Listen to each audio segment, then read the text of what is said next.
నిద్రపోతున్నారా? It's time to wake up. దేవుని మీద ఆధారపడండి. మనుషులు ఏమనుకుంటున్నారు కాదు, మనుషులు ఏం మాట్లాడుతున్నారు కాదు, మనుషులు ఏం చూస్తారు కాదు, మనుషులు ఎలా నిన్ను what kind of attitudes, egos.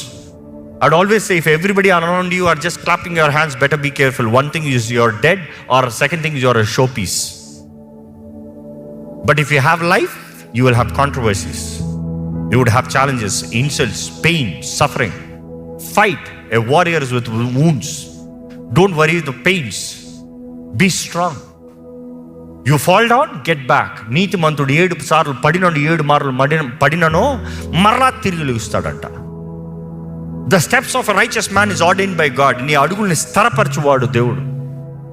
దేవుడు వాకి తెలియజేయబడుతుంది, నీ వాక్యము నా పాదాలకి దీపమైంది. Read the word of God every single day. వాక్యాన్ని చదవండి. దేవుడితో ప్రార్థనలో కనెక్ట్ అయి ఉండండి. Prayer is the key. Prayer.